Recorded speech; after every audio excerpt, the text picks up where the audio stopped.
I want to give you a couple of quick tips on how to improve your pull-ups. If you're training with us at the moment, you'll know that we have pull-ups in the program pretty regularly. For good reason, they're the greatest exercise to improve functional upper body pulling strength, which is a limitation for most people. The beauty of these is they're going to really activate and engage all the muscles in your middle, shoulders, back, arms, the works. So it's an important thing to spend time working on. The thing with pull-ups is they are hard and they take patience and they take time to perfect. So I guess the first thing will be where to grip the bar. Chad, you just want to grip it. It's always going to be sort of just outside your shoulder grip, your shoulder width.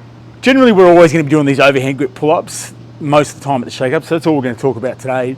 But yeah, grip outside your shoulders. The first thing I want you to try and work on is just what's called a passive hang, which is a hang from the bar with no activation through your shoulders or back, just allowing your body to fully hang. And if you can spend 20 seconds or 30 seconds doing that regularly, that's going to improve your grip strength and it's going to improve your ability on the bar. Something else I want you to think about when you're doing pull-ups, golden rule is hands about shoulder width. You want to keep your toes in front of your body in this kind of like hollowed out section. So I know as soon as Chad's pointing his toes in front of his hands, he's got his middle turned on. That's like a rock, bro. That's the setup I want to see for your pull-up, right? So we've got a passive hang. Just rest for a sec. Once you sort of get good at that, the next warm-up step I want you to work on is an active hang, which is a little bit, this looks the same, but it's a little bit different. So again, grip, shoulder width, toes pointing in front of your body. But you can see Chad all of a sudden he's pulled his shoulder blades into the middle of his back.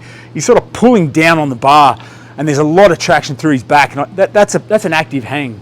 You've got to get good at that to get good at a pull-up. So there are two things that you can work on. When you walk into the gym and you're bored, you're chatting, come and do this sort of stuff. That's going to improve grip strength and shoulder strength, right? So we've got two warm-up things. When it comes to the pull-up, if you're jumping into workouts with us, you've got to know what stage you're at with the pull-ups, because the workouts are pretty fast and furious, and I want you to understand where you're at right now and how you're going to progress. We can constantly progress a pull-up, which is, that's an indicator of a really good movement. So Chad's going to demonstrate like phase one, which will be using a band. This is a really low resistance band, so it's probably not relevant. Again, grip outside your shoulders. Now, I want Chad to just work on, he's got a band for support.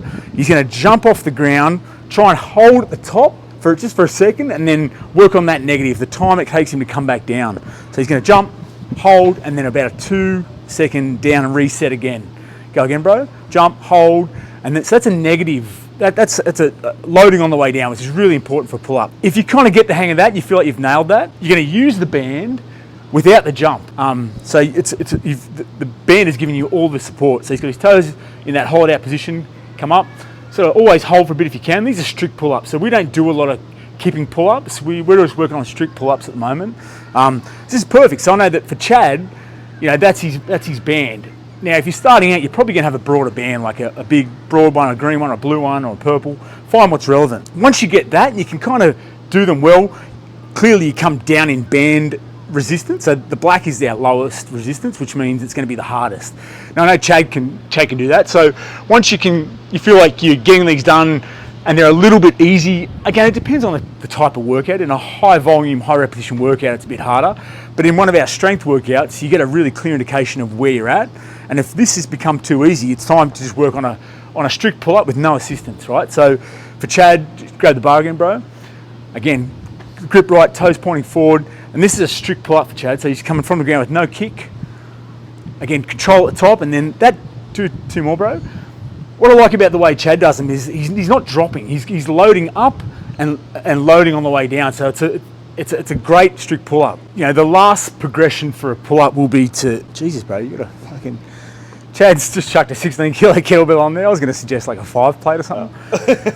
The last progression is to put a weight belt on and add resistance to the pull-up, which is, that's the goal for everyone, to get to continually make them harder. Do you want to grab the bar again? What we haven't talked about yet, which is applicable across all the different variations of the pull-up, is that the bottom of the pull-up is a full hang. You've got complete extension through your elbows. There's no bend in the elbow at all for Chad. So I know for Chad, this bar is pretty good height, so his toes are just off the ground. He's got a complete extension. Come up from there, bro.